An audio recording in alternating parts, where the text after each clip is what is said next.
A paz do Senhor, igreja. Amém.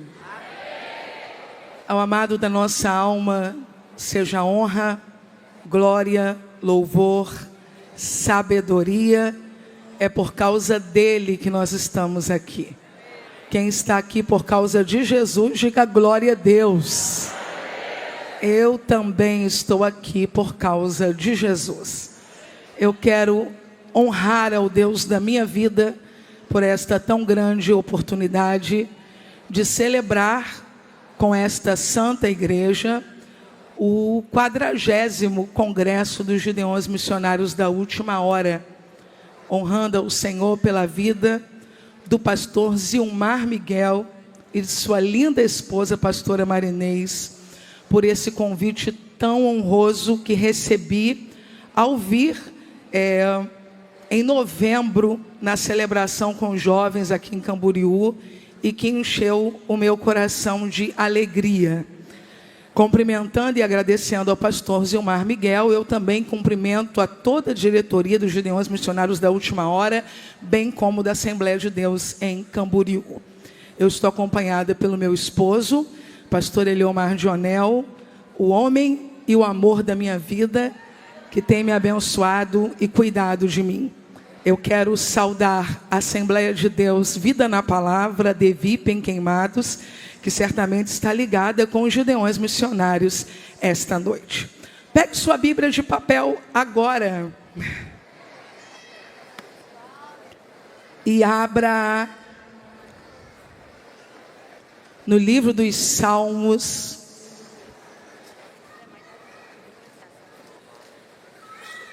número 119. E enquanto você abre a sua Bíblia, você aproveita para abrir bem o seu coração, para receber o que o Senhor tem a lhe entregar esta noite. Salmos de número 119.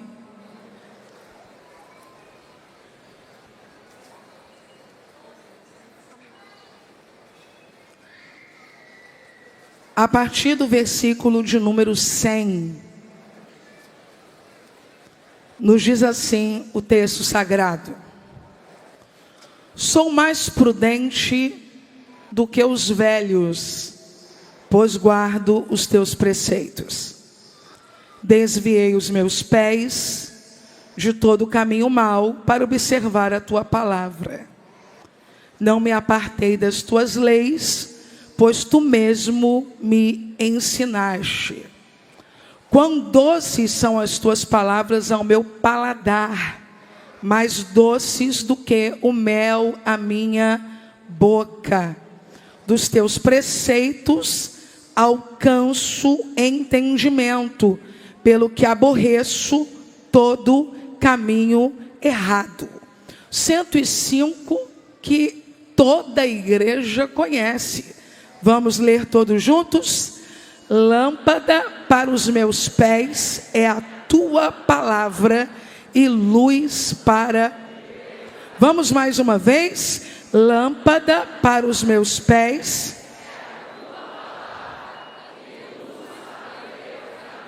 Senhor, acabamos de ler a tua palavra.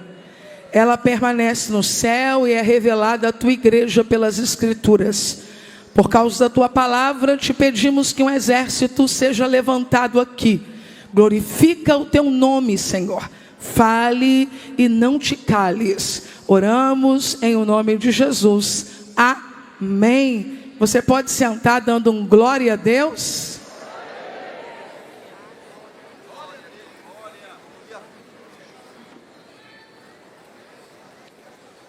Querida igreja, eu quero fazer algumas considerações rápidas, já dentro do texto sagrado, obviamente. Mas antes, dizer que não contei para não me assustar, não me intimidar. Quantas mensagens os irmãos já ouviram do primeiro dia até aqui. Na nossa igreja Devip, quando tem essa enxurrada de palavra, né? Em um evento, em um dia inteiro de imersão bíblica, a gente diz assim, pastor Jonatas: arrume os pães no cesto, que está chegando mais pães para caber. E eu imagino que Camboriú está cheio da palavra de Deus. Então eu trouxe uma carta e vou lê-la numa cadência possível aos irmãos, para que os irmãos entendam e ouçam, sem muitas preocupações, ciente de que Deus hoje apenas está lacrando um pergaminho com um selo. E eu só vim trazer o selo. Li com a igreja o Salmo de número 119. Se puder me dar um pouquinho mais de grave aqui, eu vou agradecer. Porque o Salmo 119 é o salmo de exaltação a Deus por causa da sua palavra. Possivelmente, Davi tenha composto este salmo. Eu não sei quantos irmãos aqui já leram o Salmo 119 completo. Todos já leram? É um amor, é um derramar tão profundo. E certa vez, examinando esse texto, por mais de 15 aulas com os meus alunos, eu disse a eles que na paixão que o salmista esboça pela palavra, uma coisa me constrange: eles só tinham a Torá. O homem que está exaltando a palavra ainda não tinha lido o profeta Isaías dizendo: quando passares pelas águas, estarei contigo. Quando pelos rios, eles não te submergirão. Quando passares pelo fogo, não te queimarás, nem a chama arderá em ti. O homem que está exaltando a palavra ainda não havia lido. E há de ser que nos últimos dias, profeta Joel, do meu espírito derramarei sobre toda a carne. Vossos filhos e vossas filhas profetizarão.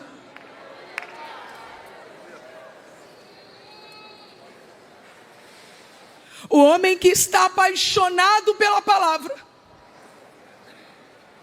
ainda não havia lido.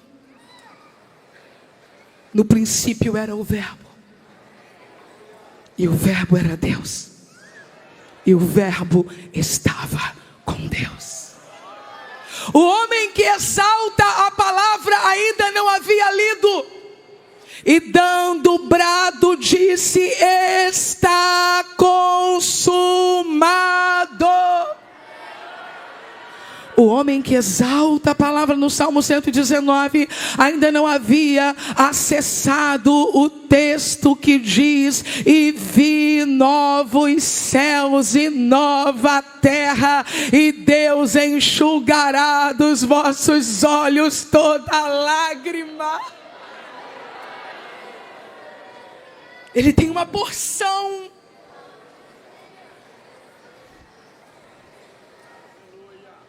E ele diz: eu folgo, eu me recreio. Isso aqui, eu amo, é o meu prazer. Ele tem 5 livros e diz: por causa da palavra, sou mais sábio do que os meus professores. Ele não leu uma carta paulina. Mas ele diz: eu não ando no escuro como aqueles que tropeçam. Eu tenho luz para o dia e para a noite. Ele não leu as aflições que os salvos passariam, mas ele já canta: foi bom eu ter sido afligido, porque assim aprendi os teus mandamentos. A valorização da Bíblia. Eu vou precisar só de um pouco de água, tá? Eu pedi aqui uma outra coisa que já me ajudou, mas agora só um pouquinho de água. A valorização da Bíblia. A valorização da Bíblia é algo tão profundo para o salmista, mesmo ele ainda não tendo este compêndio na mão. Quem está comigo, diga aleluia.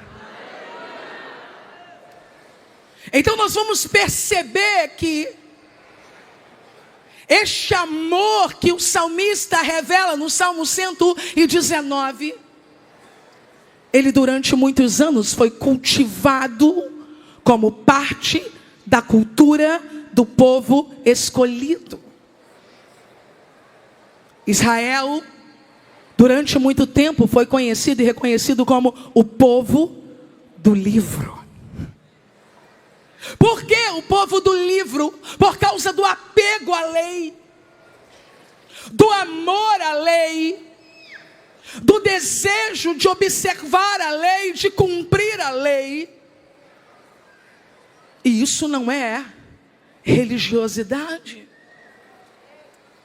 Isso não é um afã do homem em querer trazer para si padrões éticos ou de moralidade. Não.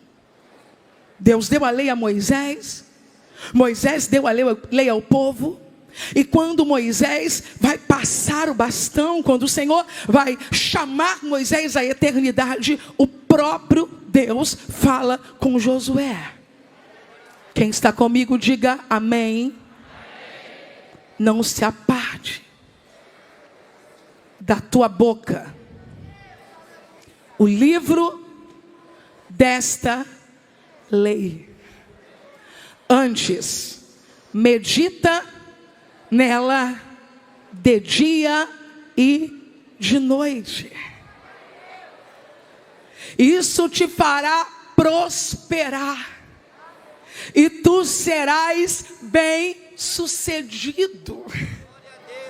Josué mantém a lei, mantém o livro.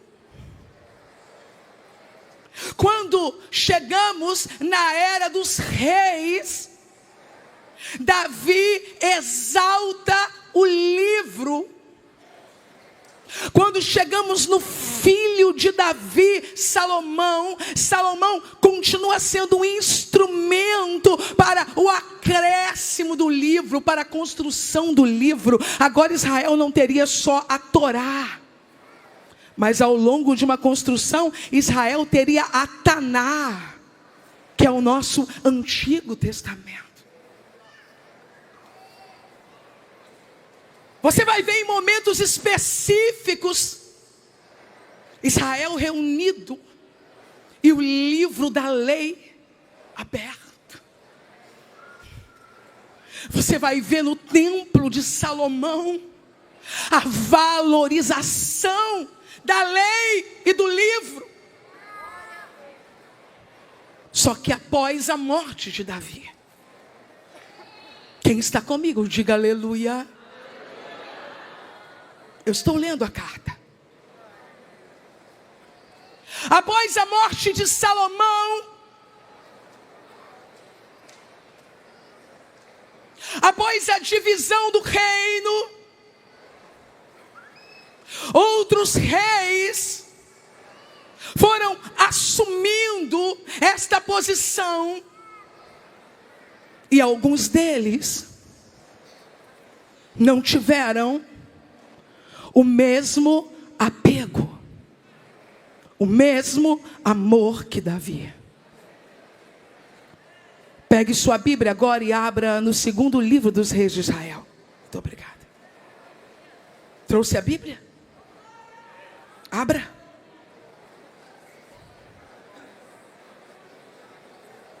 Manuseie o livro. Manuseie o livro.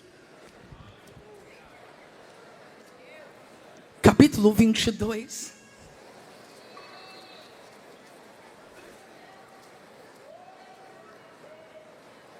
Aleluia.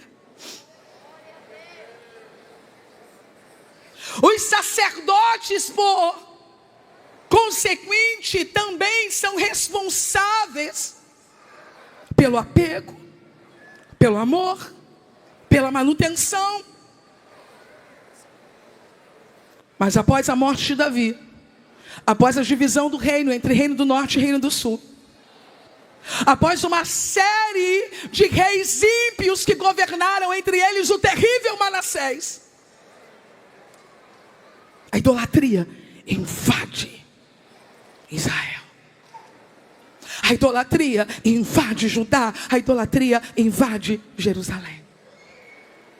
E no capítulo 22, onde você está, um novo rei começa a reinar.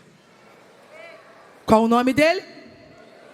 Gente, mas esse povo é bom de Bíblia demais. Qual o nome dele? Josias começou a reinar com 8 anos de idade. É claro que ele tem tutor. É claro que ele tem conselheiro. É claro que ele tem alguém que o conduz. Josias começa a reinar com 8 anos de idade. E por 18 anos, quantos anos? Quantos? Ele faz muita coisa importante em Jerusalém. Remove estátuas de idolatria. Chama o povo para adoração. Quebra falsos ídolos. Só que existe uma coisa importante que Josias não acessou ainda, porque ministérios são gradativos. Não espere tudo de alguém ao mesmo tempo. Ah, me ajude a pregar. Diga para alguém assim: paciência, eu estou crescendo. Tens condição de dizer isso para alguém? Paciência, eu estou crescendo. Não estamos prontos. Mas com 26 anos de idade, quantos anos? Quantos anos? Ele se levanta para fazer uma reforma no templo. Sabe há quanto tempo o templo não era reformado? O templo não era reformado desde o reinado de Joás, em 813 a.C. O último rei considerado como homem de Deus, Ezequias, já havia morrido há 65 anos. Então a casa de Deus estava abandonada a governos ímpios há 65 anos. 65 anos que não tem um homem como Davi dizendo: ó Senhor, como eu amo a tua lei. 65 anos que não tem alguém como Davi dizendo: lâmpada para os meus pés e a tua palavra e luz para os meus caminhos. 65 anos que não tem alguém dizendo: escondi a tua palavra no meu coração para eu não pecar contra ti. 65 anos. E então Josias se levanta, chama o secretário pessoal dele, Safã, e diz: Safã, vá ao templo. Você precisa ter um encontro com o sacerdote Hilquias. Fala para Hilquias pegar o dinheiro que o povo tem trazido como oferta ao templo, entregar na mão dos trabalhadores para que seja feita uma reforma no templo. Pastores amam reformas. O povo estava ofertando. O movimento de desejo da restauração do templo que veio de Josias estava tomando o povo. E de acordo com a narrativa do segundo livro das Crônicas, capítulo 34, versículo 14. Quando o sacerdote Hilquias, qual é o nome do sacerdote? Qual é o nome do sacerdote? Pastorzão, você que está com a gente, o senhor que está com a gente na sala da sua casa agora assistindo Gideões Missionários da Última Hora. Eu quero dar graças a Deus pela sua vida. Quantos pastores do Brasil e no mundo não podem vir, mas estão ligados, ouvindo, recebendo e entendendo que Deus está emitindo cartas desse altar. De acordo com a narrativa do segundo livro das Crônicas 34, enquanto começaram a mexer no dinheiro, distribuindo a oferta para que os trabalhadores restaurassem o templo, encontraram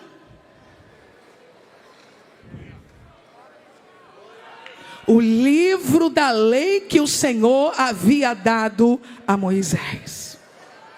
Há quantos anos não havia uma reforma no templo? Diga bem alto, 65 anos. Há quantos anos não havia uma reforma no templo?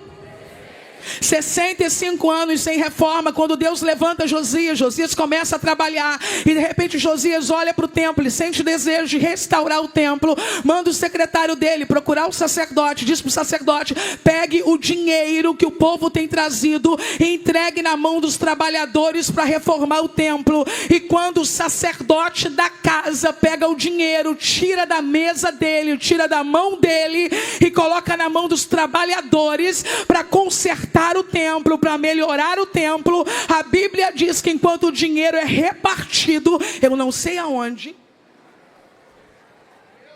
já deu limpeza em casa. De repente, quando alguém puxa alguma coisa, eu imagino: achei o livro da Torá, a lei do Senhor que estava perdida dentro da casa do Senhor. Eu tenho uma palavra para entregar no último culto do 40º Congresso dos Gideões Missionários da Última Hora, e eu vou entregar. Estamos perdendo a Bíblia dentro do templo, mas o Espírito da profecia de Cristo me diz esta noite: vocês vão achá-la outra vez.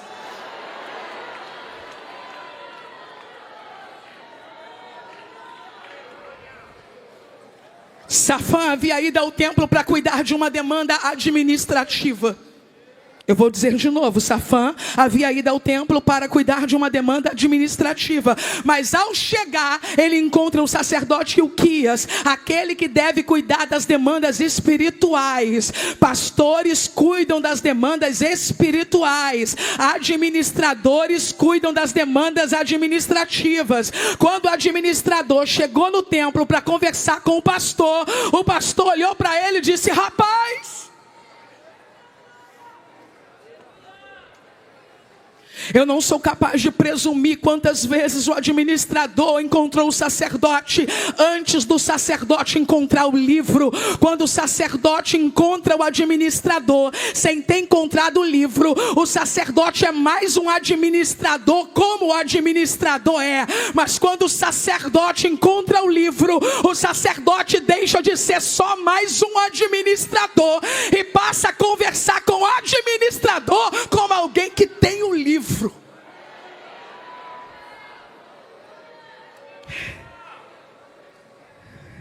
O trabalho do administrador foi imprescindível para que o livro fosse encontrado. Pois foi quando o dinheiro estava sendo conferido, retirado do templo para ser distribuído entre os que fariam a obra, que o livro foi achado. Eu vou entregar esta palavra e eu quero que você receba. Quando o dinheiro fica espalhado sobre a mesa do sacerdote, o livro de Deus fica encoberto. Mas quando o dinheiro vai para a mão dos que foram chamados para realizar a reforma, o sacerdote redescobre o livro. Que Deus coloque o dinheiro da igreja na mão de quem vai fazer a obra, para que o sacerdote redescubra o livro. Só que existe uma questão importante, e eu preciso falar. Muitos de nós acreditamos que só quando há muito dinheiro que o livro se perde. Não.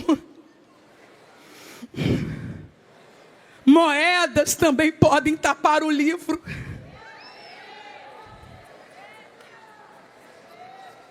Nós vamos falar isso como pastores de uma pequena igreja que já foi muito menor do que é hoje.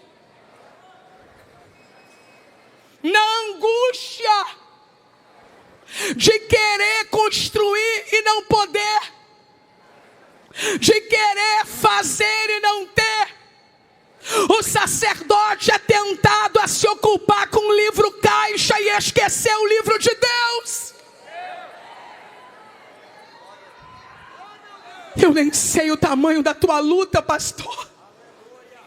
Eu nem sei o tamanho da tua luta. Você que paga aluguel no templo todo dia 10. Eu não sei o tamanho da luta. Você que tem uma folha de pagamento todo dia 5. Eu não sei o tamanho da luta. Você que olha para a necessidade dos missionários que você enviou. Mas eu tenho uma mensagem de Deus para te entregar. Seja corajoso. Entregue o livro caixa ao administrador. E pegue de novo o livro da lei.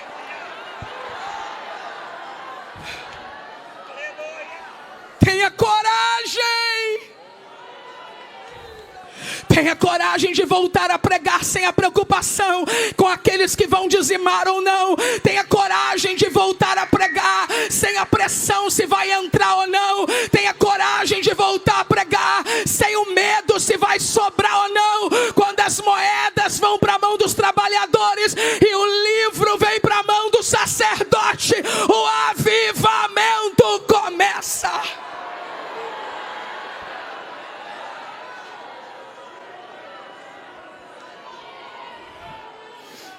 Quem está comigo, diga aleluia.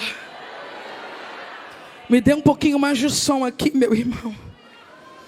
Se você pode segurar na mão de uma pessoa, faça isso. Se não pode, deixa para lá.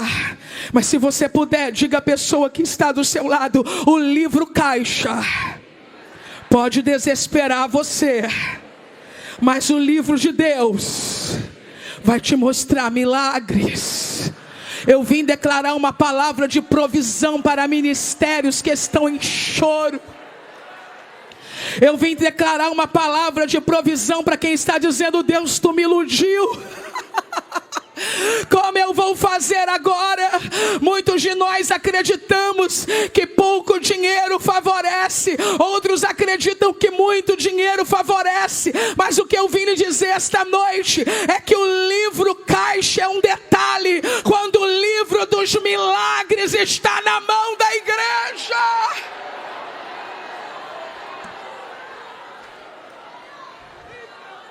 Safã, tu não sabes o que aconteceu. Muito obrigado, irmão do som, ficou ótimo. Safã, tu não sabes o que aconteceu.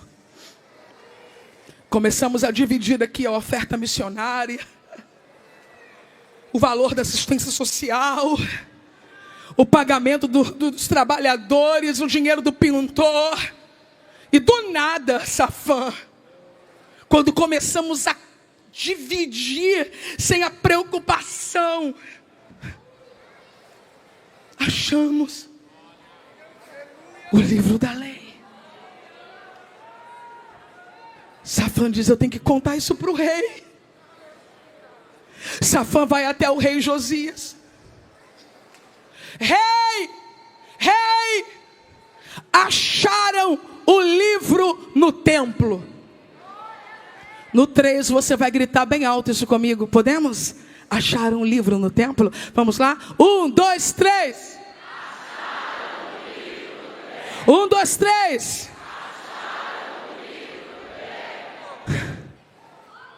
Gente, olha para mim. Mas como perde o livro no culto? Como perde a Bíblia na igreja? Como o pregador perde a Bíblia? Como o pastor perde a Bíblia? Como o crente perde a Bíblia? Como a igreja perde a Bíblia? Posso responder? Perdemos o livro no templo quando sufocamos o culto com 1000 apresentações e roubamos o tempo da exposição bíblica. Perdemos o livro no templo quando preferimos um pregador famoso do que um pregador bíblico. Perdemos o livro no templo quando falamos mais do tema dinheiro do que doutrinas fundamentais. Perdemos o livro no templo quando abrimos mãos das escolas bíblicas, escolas de obreiros, simpósios, e migramos para encontros almáticos, cheios de chororô infundados, com gente miando no chão feito bebê e gato. Perdemos a Bíblia no templo, quando investimos na estética e não no aperfeiçoamento. Perdemos a Bíblia no templo quando gastamos para mostrar uma conferência cheia de pirotecnia, mas não mantemos um jovem obreiro em um seminário teológico. Aí perdemos a Bíblia no templo.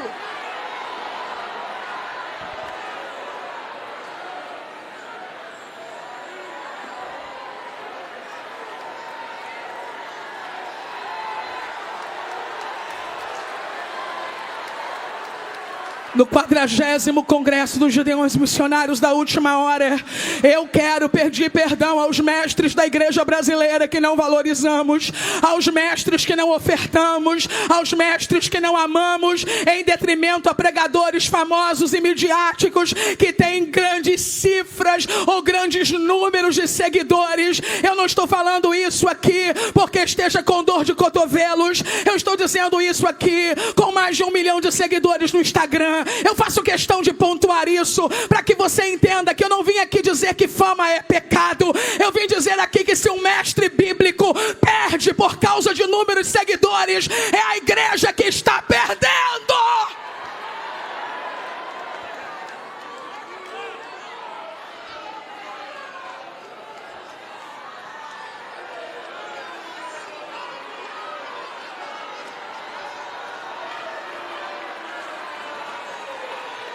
Famosos fazem copia e cola e vendem milhões de livros. Mestres bíblicos se debruçam noites e madrugadas e nós achamos caro investir R$79. Pregadores famosos e reconhecidos recebem ofertas grandes e generosas como eu recebo. Enquanto alguns mestres nós perguntamos: você precisa de alguma coisa para chegar lá?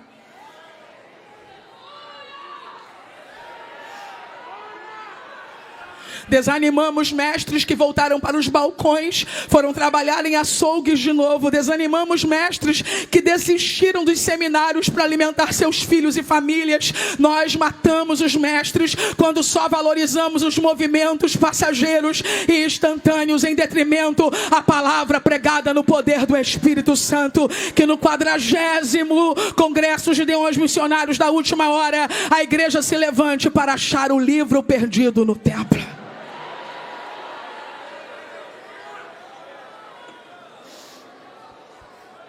Perdemos o livro em casa.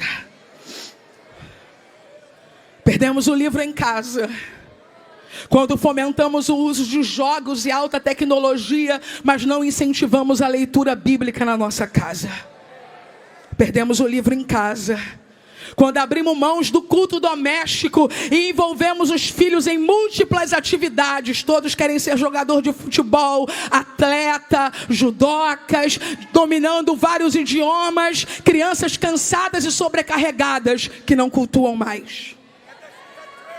Perdemos o livro na vida quando deixamos fechado durante horas e dias. Perdemos o livro na vida quando maratonamos séries sem nunca ter lido a Bíblia completamente por uma única vez. Perdemos o livro na vida quando consumimos fofoca e não lemos um capítulo dele por dia. Perdemos o livro na vida quando somos aconselhados por influenciadores digitais, mas não conhecemos os conselhos de Deus contidos nele. Perdemos o livro na vida quando abrimos mão do único símbolo material que o crente tem da sua fé, para reduzi-lo a um mero aplicativo. Se você trocou isto aqui por um celular, você perdeu a Bíblia na vida.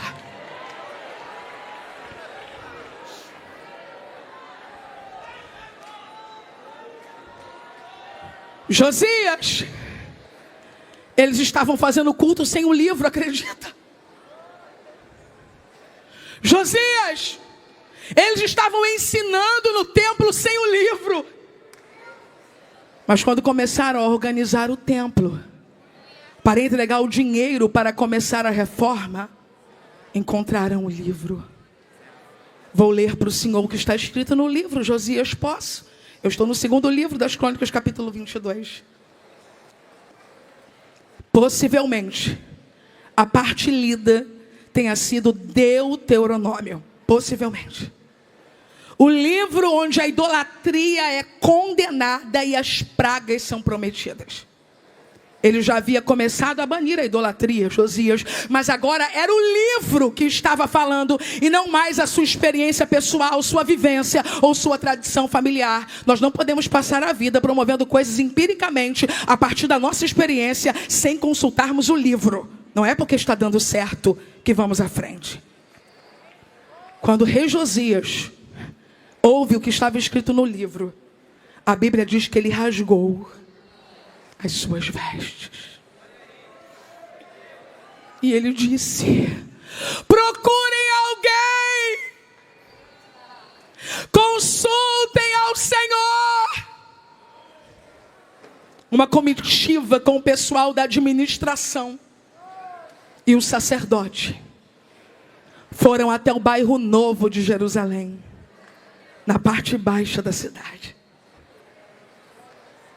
Vai descer secretário, vai descer administrador, vai descer sacerdote, para procurar a irmã Hulda.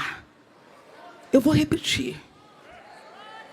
Quando o livro for recuperado, vai descer secretário, vai descer administrador, vai descer pastor, que esqueceu que quando foi ungido andava com a boca no pó nos círculos de oração, mas agora faz piada de profeta e de língua estranha. Vai descer pregador, que quando usava o paletó de uma listra só, tomava cafezinho na casa da irmã Hulda, mas agora pensa que é teólogo por causa de 4 meses de curso online. E anda criticando os mistérios de Deus. Mas quando o livro foi encontrado, vais descer. Vais descer. Vais descer para a cidade baixa de Jerusalém para procurar a irmã Hulda. E aqui eu estou falando para os profetas: aguenta firme, suporta mais um pouco essa brincadeira, esse falatório, essa baboseira, esse escárnio, esse roda-roda que eles andam fingindo por aí, que faz parte da nossa cultura, para tentar depois nos sujar, nos manchar. Aqui roda sim, mas roda no poder, roda na unção. Deixa os reformados zombarem, porque quando o livro foi encontrado,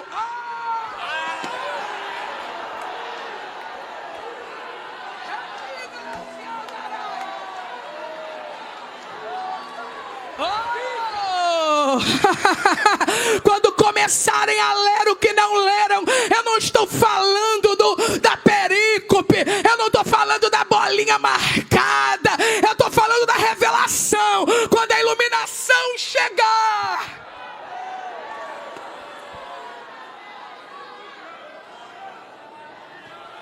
deixa os reformados debochados debocharem, porque nem todo reformado é debochado, né? Então deixa os reformados debochados debocharem, junto com os falsos pentecostais debochados que debocham também.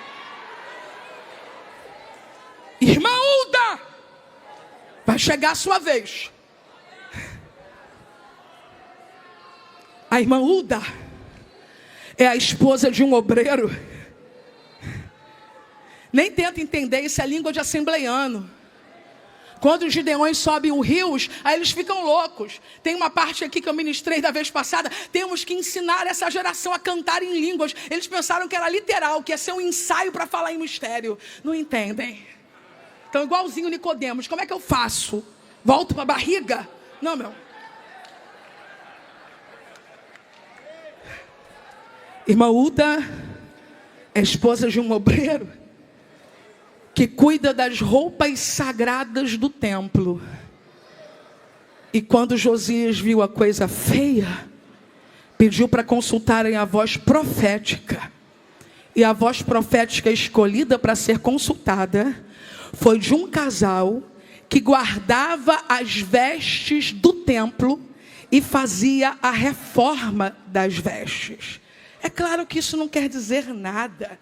Eu nem vou fazer essa aplicação, senão posso ser chamada de legalista, de tola. Mas por acaso perderam um livro, acharam um livro e foram procurar logo o casal que guarda as vestes sagradas. Deixa eu lhe dizer que ela é contemporânea de Jeremias, mas desta vez não é Jeremias quem Deus vai usar.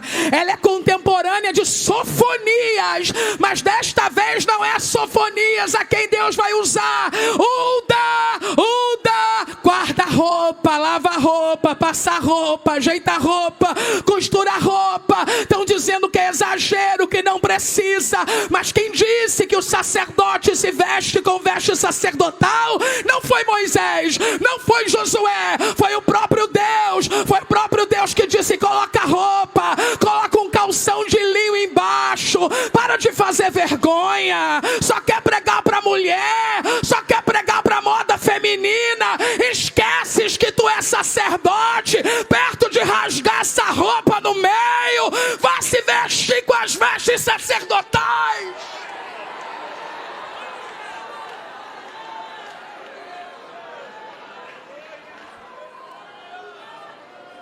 Estás tão bonito aqui nos Gideões e pregas de baby look nas outras igrejas.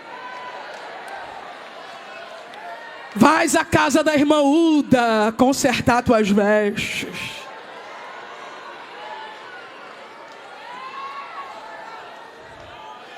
Desceram à casa da profetisa.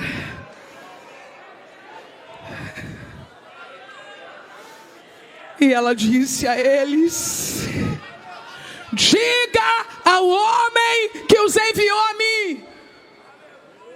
Vai haver punição. Quem é o homem? Josias. Quem é o homem? Josias. Vai haver punição. Mas diga algo a mais a ele. Quem está comigo, diga aleluia. Como ele se humilhou, como ele rasgou as vestes, como ele chorou. Enquanto ele viver, esse mal não se cumprirá e ele será sepultado em paz. Pegue a sua Bíblia agora, levante o mais alto que você puder e grite: o livro foi recuperado. E a festa de Deus começou. O livro estava de volta ao lugar. Josias fez um pacto com Deus. A Páscoa foi celebrada de acordo com a palavra do Senhor, transmitida a Moisés. Tudo fluiu. Tudo fluiu. Segundo o livro dos Reis, capítulo 23, versículo 2. Ouça isso aqui. Em seguida o rei subiu ao templo do Senhor, acompanhado por todos os homens de Judá, todo o povo de Jerusalém, os sacerdotes, os profetas, todo o povo, do mais simples ao mais importante. Para todos o rei leu em alta voz todas as palavras do livro da aliança que havia sido encontrado no templo do Senhor. Vale dizer glória a Deus no 3, 1, 2, 3.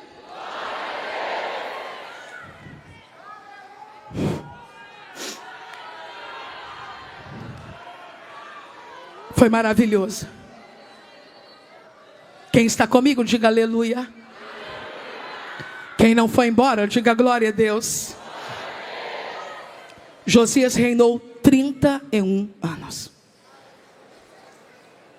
Quantas coisas maravilhosas aconteceram, e foi nesse contexto que começou um grande ministério profético, o ministério de Jeremias. Josias morre. E Jeremias chega a compor uma lamentação sobre isso, porque Josias foi um rei tão inclinado para restauração, para adoração. Quando ele morre, Jeoacás começa a reinar. Mas 3 meses depois, seu irmão Jeoaquim assumiu o trono por exigência de Faraó Neco. Para você não esquecer mais esta mensagem, diga bem alto no 3, Jeoaquim. Vamos lá? 1, 2, 3. Agora você vai dizer assim: Josias morreu, Jeremias seguiu, Jeoaquim governou. Josias morreu, mas o profeta Jeremias estava vivo.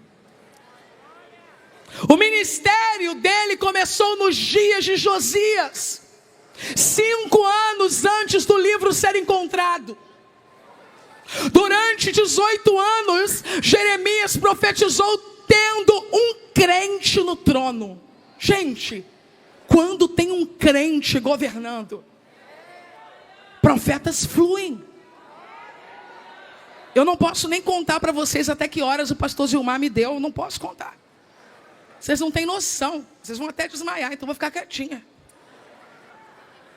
Porque quando tem um profeta na administração, desculpe, quando tem um rei crente, quando tem alguém administrando, um líder, não é rei de coroa não, gente, tá? Um líder crente, os profetas fluem. Jeremias fluiu durante 18 anos. Só que o ministério de Jeremias duraria quantos anos? 41. Seria necessário por 23 anos continuar profetizando, mesmo sem apoio algum. Faz cerca de 4 anos e meio que Josias morreu. Quando nós chegamos agora em Jeremias 36, abra sua Bíblia aí.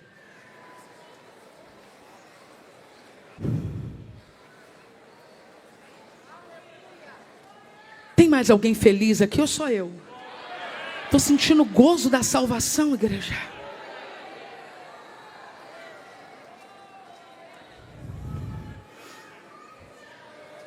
Quatro anos que Josias morreu. Jeoaquim está no trono. E o que voltou? A idolatria.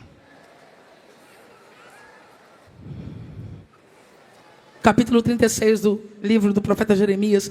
Aos meus amigos, colegas, irmãos pregadores, eu quero dizer que ele faz parte de um conjunto de 3 capítulos com um tema comum: o sofrimento e a perseguição de um profeta do Senhor.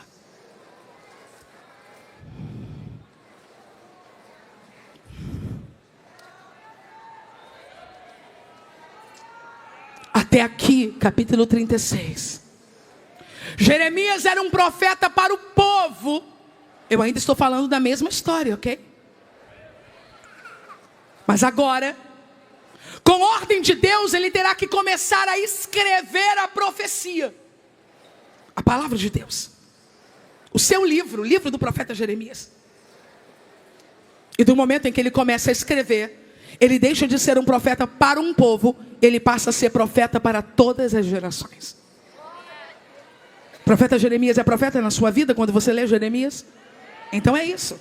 O trânsito está aqui em Jeremias 36. O Senhor chama Jeremias e diz assim: Jeremias, escreva. 1, 2, 3, escreva. Vamos lá? 1, 2, 3.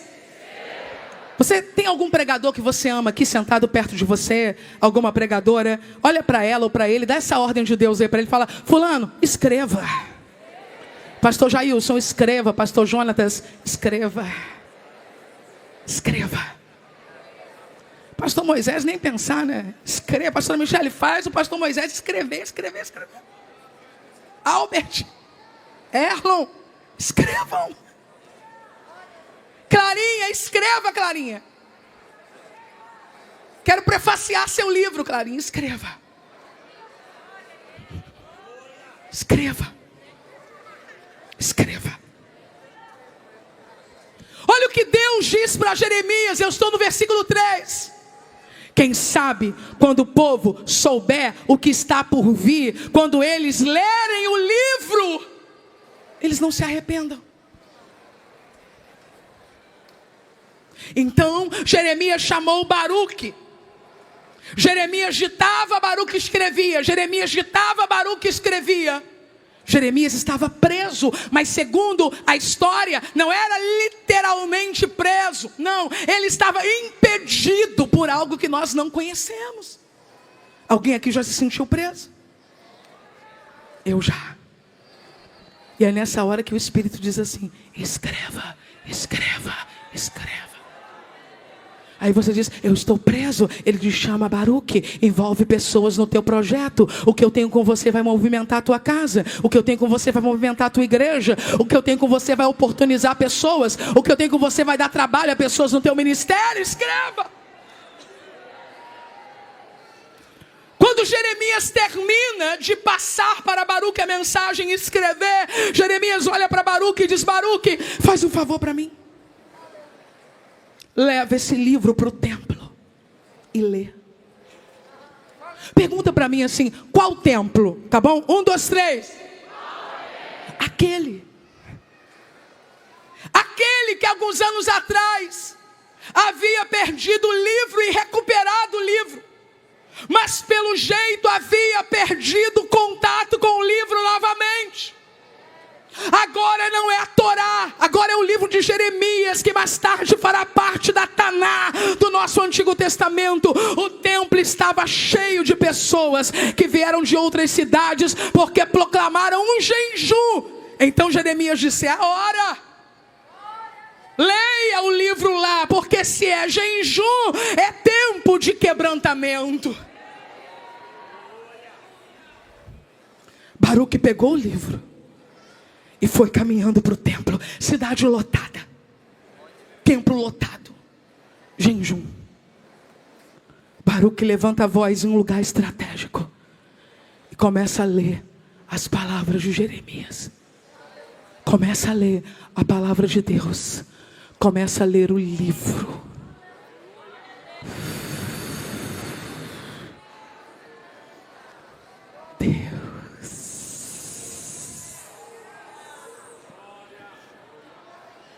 Quando Miqueias ouve o livro sendo lido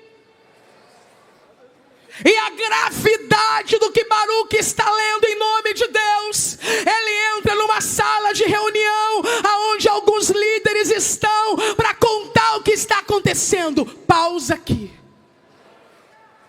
Essas salas já existiam nesses dias. Salas benditas, pastor Gilmar. Cheguei ali, me chamaram para fazer uma chamadinha de vídeo. Eu entrei numa sala que já estava a cantora Larissa, preciosa, o Paulo, já estava a mãe da Aninha, tinha café, tinha bolo. Crente é uma maravilha, pastor. Só que daqui a pouco o que nós fizemos? Todos nós saímos.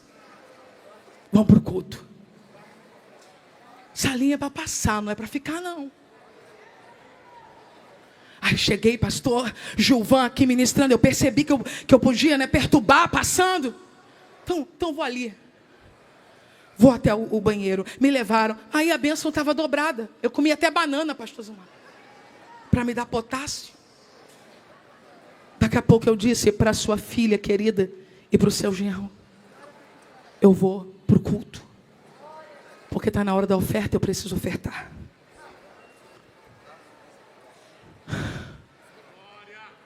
Pastor, fecha essa sala, onde essa gente que não gosta de culto nem de Bíblia passa o tempo todo comendo e bebendo, pensando que está na própria casa. Avisa essa gente que na hora do culto é hora de cultuar. Sala é para quem está chegando, é para quem está saindo, é para quem está pausando, é para quem está tomando um chá, comendo um biscoito. Não é para banda desviada ficar lá sentada até a hora do seu artista cantar e depois voltar para comer outra vez, desprezando o sagrado e o altar. Tem fome? Coma em casa.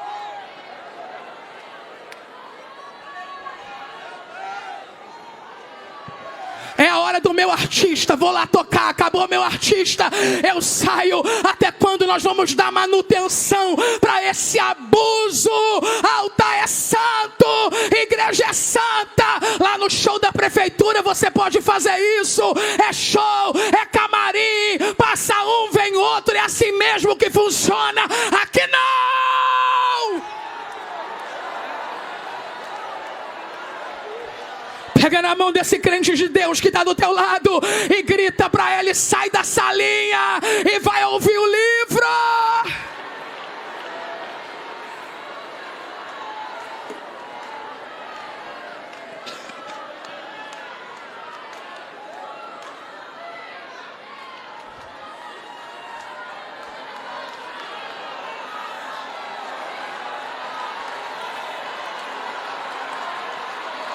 Para de brincar com o sagrado, desprezar o que é santo.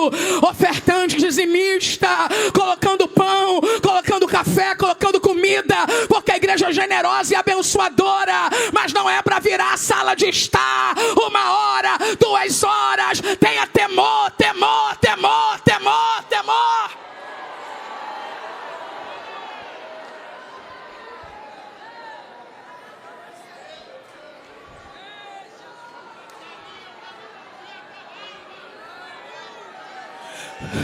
Os católicos dizem que a missa é santa, e eu me peguei pensando esses dias, depois de ver um abuso desse. Passei mal. Um abuso desse. Passei, comendo tava, comendo ficaram. Fui para o culto, ouvi a serva de Deus pregar, que pregou antes de mim. Daqui a pouco veio a turma, estourou o som, 30 minutos. Levantou, foi tudo embora. No final eu queria um tecladista, não tinha, eu tive que cantar. Organizadores de congresso, conferência, somos nós que temos que acabar com isso. Chama crente para cantar e crente para tocar. Crente participa de culto.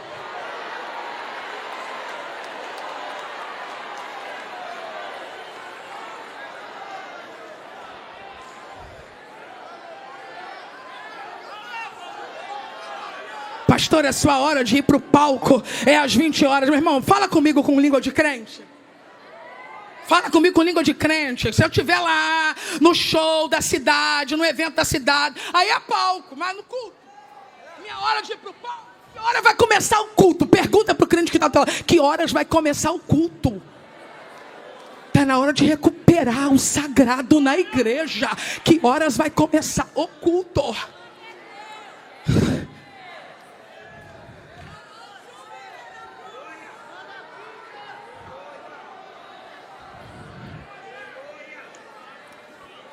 Bíblia sendo pregada, sumiu todo mundo.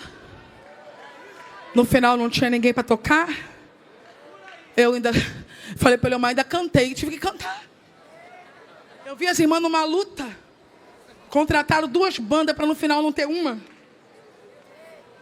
Concluímos o culto e eu disse: Senhor, isso afronta a tua santidade. Não tens tempo para fazer, não aceite. Aí vai lá o Miqueias na salinha. Fala com a turma da salinha. Ó, está acontecendo um movimento ali. Os líderes dizem: chama Baraque aqui. Baraque, leia para a gente. Meu irmão, tu acha que um profeta que já profetizou no templo, na porta, na rua, vai ter medo de profetizar na salinha?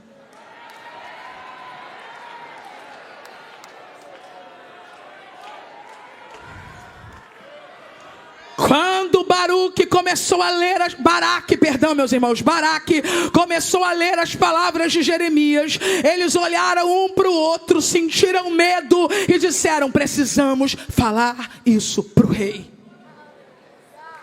Lembra quando Safã foi no templo e o sacerdote disse: achei o livro, e ele falou: tem que contar isso para Josias. Essa turma está pensando a mesma coisa, vamos lá e vamos contar isso para o rei.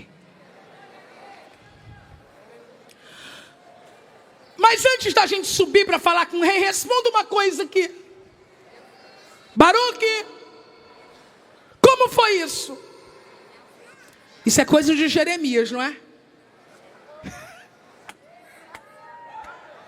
Ele responde: sim. Ele dita e eu escrevo. Aleluia. Eu vou repetir. Ele dita e eu escrevo. Ele dita, eu escrevo. Ele dita, eu escrevo. Ele dita, eu escrevo. Aí os homens olharam para ele e disseram: ó, deixa esse rolo aqui em cima e vai se esconder você e Jeremias. Já sabiam no que ia dar. Tem mensagem que a gente entrega, mas já sabe no que vai dar.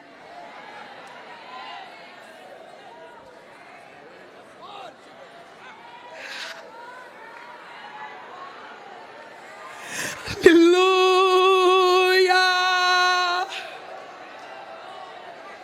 Eles foram até o lugar onde o rei estava, contaram para o rei o que estava acontecendo e disseram: rei, ouça o que está acontecendo. O rei olha para eles e diz: Gelde,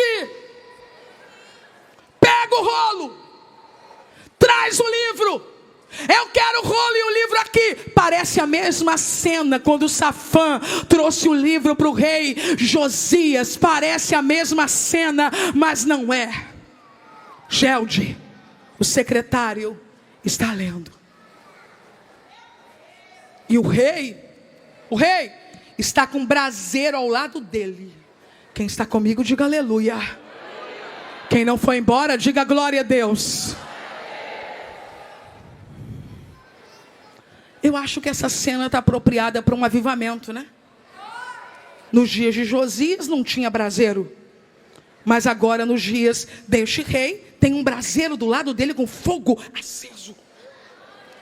Se sou eu, já fico animado, porque assembleando, quando vê fogo na cena, já fica animado.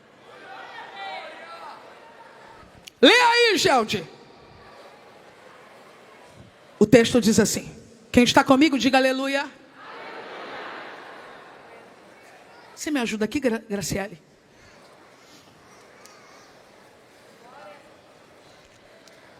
Princesa do Eterno. Você segura para mim? Ó, era assim. Lê, Gelde. Aí o Gelde lia. Segundo o texto sagrado, ele lia 3 ou 4 colunas. E Joaquim dizia assim: me dá aqui.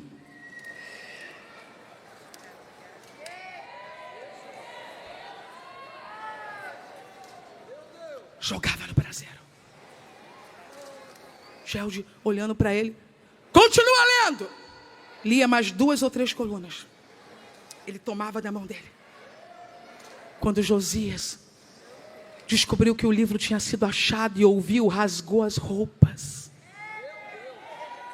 Eliaquim prefere rasgar o livro do que rasgar a vida.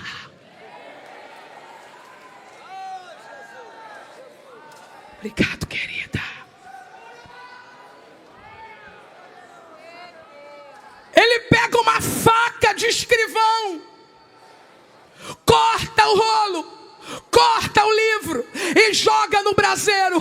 Corta o livro e joga no braseiro. Note, ele não destruiu o livro de uma só vez. Ele foi cortando e queimando, até que o rolo inteiro foi queimado. Quem vai anunciar num culto: a partir de hoje não usamos mais a Bíblia nessa igreja? Ninguém. Então o que se faz? Se queima num braseiro, lentamente, pedaço por pedaço. Vocês ainda estão comigo? Diga aleluia. Levante sua voz e pergunte assim bem alto: quando queimamos a Bíblia no braseiro? Quando fazemos do nosso apego denominacional, de nossas tradições, nossa base. Quando a base é ela. Quando constituímos líderes sem observar as condicionais dela. Quando chamamos de casamento o que ela chama de fornicação. Quando chamamos de união, o que ela chama de abominação. Quando chamamos de amor, o que ela chama de desobediência. Jogamos a Bíblia no braseiro quando somos tolerantes com a prática do pecado, deslumbrados pela maestria de alguém no uso de um dom. Jogamos o livro no braseiro quando fazemos de missões um departamento esquecido na igreja, ignorando a ordem da grande comissão. Jogamos a Bíblia no braseiro quando fazemos longos projetos, ignorando o que ela diz sobre os últimos dias. Jogamos a Bíblia no braseiro quando esquecemos, nós esquecemos que no tribunal de Cristo nós compareceremos e vivemos como se o arrebatamento não existisse, pregando aos outros e sendo reprovados. Aí jogamos o livro no braseiro.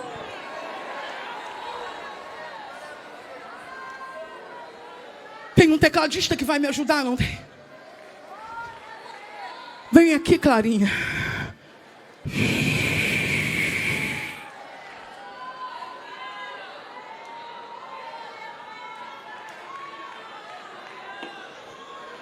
A comitiva de Josias desceu até Uda para consultar a voz profética. Mas a comitiva de Jeoaquim recebeu ordem para prender Jeremias, calando a voz profética.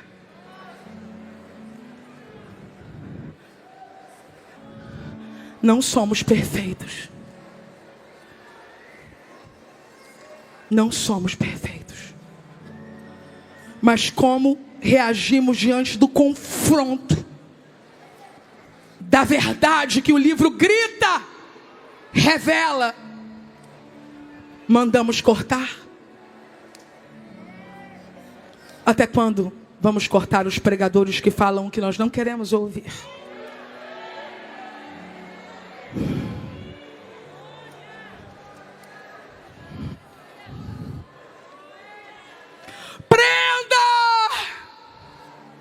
Não foi possível. Igreja do Deus vivo, o Senhor já tinha escondido Jeremias.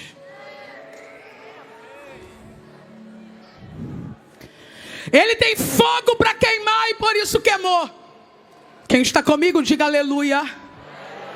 Quem não foi embora, diga glória a Deus. Mas não adiantou queimar.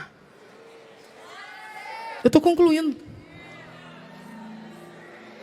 Deus olhou para Jeremias e disse: pegue outro rolo e escreva de novo. Se você está cheio do Espírito Santo, aponte para alguém que você conhece o nome, grita o nome dessa pessoa e fala: fulano, escreva de novo.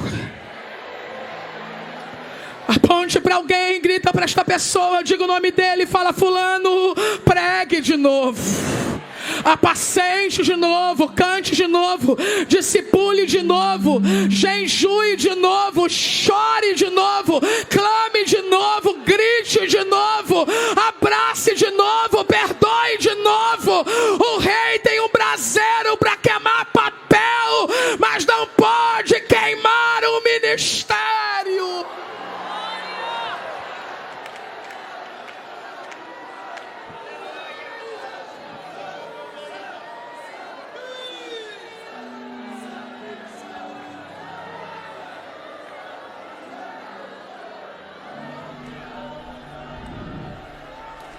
Josias não venha.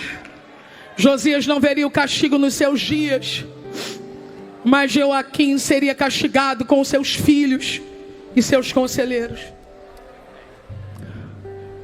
Jeremias escreveu tudo novamente e ainda foi acrescentando mais, porque ainda havia cerca de 17 anos de profecias após isso. Aproveite que você já está ficando de pé e diga para alguém que tem muita coisa boa para acontecer ainda.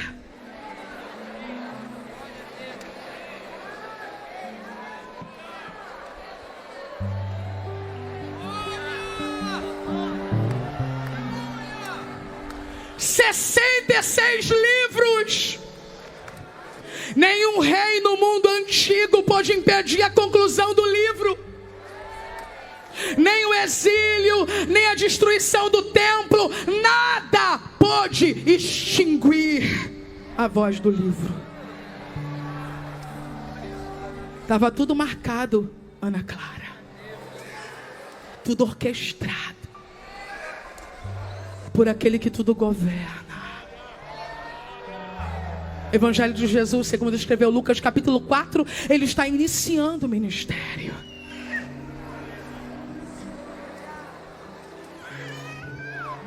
Versículo de número 18. Chegando a Nazaré, onde fora criado, entrou num dia de sábado, segundo o seu costume, na sinagoga. E levantou-se para ler. Foi-lhe dado o livro do profeta Isaías. E quando abriu o livro, achou o lugar em que estava escrito: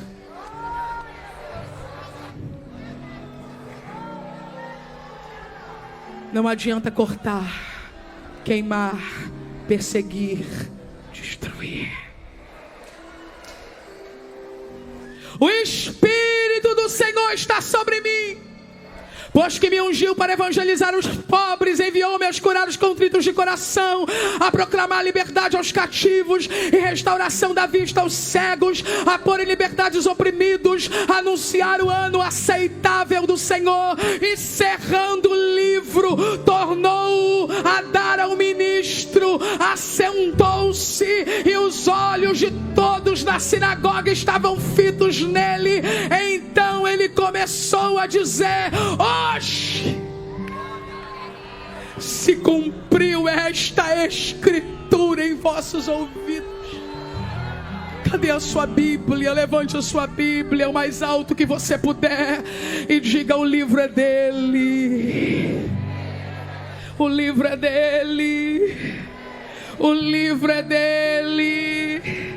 Eles tinham a Torá, depois a Taná, mas hoje temos o livro completo, 66 livros.